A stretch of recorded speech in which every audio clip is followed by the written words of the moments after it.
আসসালামু আলাইকুম সম্মানিত ভিউয়ার্স, কেমন আছেন? আশা করি সবাই ভালো আছেন। আবার নতুন একটি সংবাদ নিয়ে আপনাদের সামনে হাজির হয়েছি। গণভোটের দিনক্ষণ চূড়ান্ত করবে সরকার। আমার দেশ অনলাইন 10 অক্টোবর 2025। আপনারা জানেন যে দীর্ঘ দিন ধরে ঐক্যমত কমিশনে আলোচনা করলো বাংলাদেশের প্রায় 32টি রাজনৈতিক দল। সেই আলোচনা শেষে অনেক বিষয়ে চূড়ান্ত ঐক্যমতে পৌঁছেছে এবং জুলাই সনদ বাস্তবায়ন এবং সংবিধান সংশোধনের কার্যকর করা যায় কীভাবে, এই বিষয়ে একটি গণভোট হওয়ার কথা।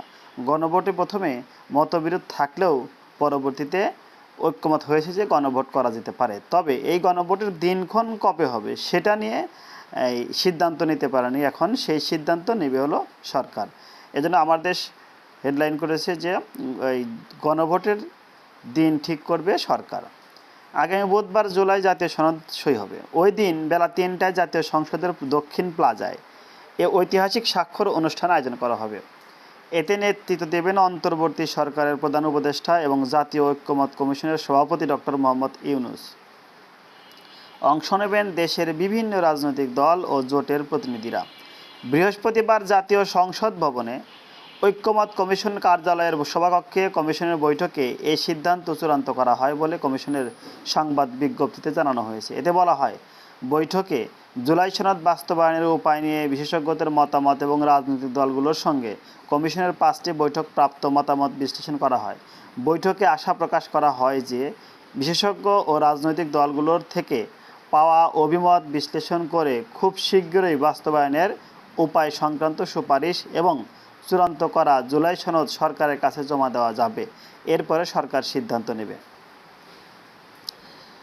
বৈঠকে উপস্থিত ছিলেন কমিশনের সহসভাপতি অধ্যাপক আলী রিয়াজ, সদস্য ডক্টর বদিউল আলম মজুমদার, বিচারপতি মোহাম্মদ এমদাদুল হক, ডক্টর ইফতেখারুজ্জামান ও ডক্টর মোহাম্মদ আইয়ুব মিয়া। এছাড়া ঐক্যমত গঠন প্রক্রিয়ায় যুক্ত প্রধান উপদেষ্টার বিশেষ সহকারী মনির হায়দারও সভায় অংশ নেন।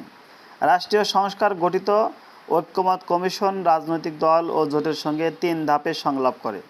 দলগুলোর ঐক্যমতের ভিত্তিতে জুলাই জাতীয় সনদ 2025 তৈরি করে।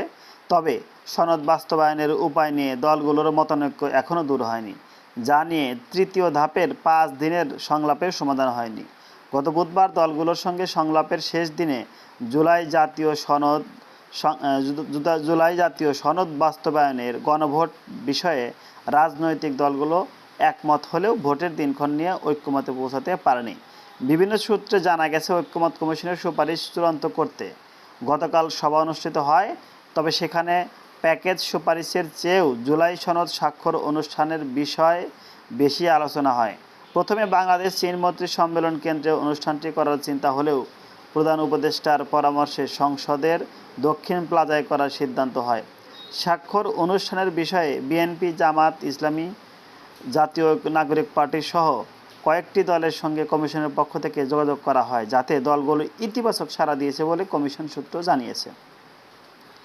এদিকে কমিশন থেকে স্বাক্ষর অনুষ্ঠানে অংশ নিতে সংলাপে অংশ নেওয়া 30টি রাজনৈতিক দল ও জোটকে 2 জন করে প্রতিনিধির নাম পাঠাতে বলা হয়। এরই মধ্যে অধিকাংশ রাজনৈতিক দল নাম পাঠিয়েছে। ঐক্যমত কমিশন সংশ্লিষ্টদের সঙ্গে কথা বলে জানা গেছে, তারা জুলাই সনদ স্বাক্ষর অনুষ্ঠানটি ঐতিহাসিক উল্লেখ করে আড়ম্বর আয়োজন করতে চায়। এক্ষেত্রে বিএনপি, জামাত, এনসিপির কমপক্ষে 30 জন করে নেতাকে আমন্ত্রণ জানাবে। এছাড়া অন্য দলগুলোর 10 জন করে প্রতিনিধিকে আমন্ত্রণ জানাতে পারে কমিশন। স্বাক্ষর অনুষ্ঠানের বিষয়ে আগামী শনিবার আবার বৈঠকে বসবে কমিশন। এই বিষয়ে জানতে চাইলে মনির হায়দার আমার দেশকে বলেন, সনদ স্বাক্ষর অনুষ্ঠানে উপস্থিত থাকার বিষয়ে দলগুলোর সঙ্গে যোগাযোগ চলছে। তারা ইতিবাচক সাড়া দিচ্ছে। সব দলের 2 জন প্রতিনিধি ছাড়াও যথেষ্ট সংখ্যক নেতাকে আমন্ত্রণ জানানো হবে। তাহলে এই যে জুলাই সনদ বাস্তবায়ন বিষয়ে ঐক্যমত কমিশনের সিদ্ধান্ত প্রায় হয়েই গেছে, শুধু জুলাই সনদ কার্যকর করার জন্য যে গণভোট হতে হবে, সেই গণভোটের বিষয়টা সরকারের উপর ছেড়ে দেওয়া হয়েছে। সরকারি সিদ্ধান্ত নেবে যে এটি কখন অনুষ্ঠিত হবে। প্রায় 2000 শহীদের বিনিময়ে অর্জিত এই দ্বিতীয় স্বাধীনতা, এই জুলাই আন্দোলনে জুলাই শহীদদের স্মরণে বা এই আন্দোলনের মাধ্যমে যে সরকার গঠিত হয়েছে এই সরকারের বৈধতা দেওয়ার জন্য জুলাই সনদ অবশ্যই গুরুত্বপূর্ণ একটি বিষয়।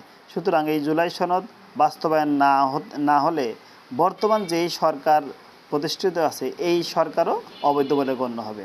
এজন্যে নাগরিক হিসেবে আমি মনে করি যে এই জুলাই সনদ অতি দ্রুতই স্বাক্ষর সহ এর বাস্তবায়ন করার কলা কৌশল সরকার অবশ্যই অবলম্বন করবে বলে আমার আশা।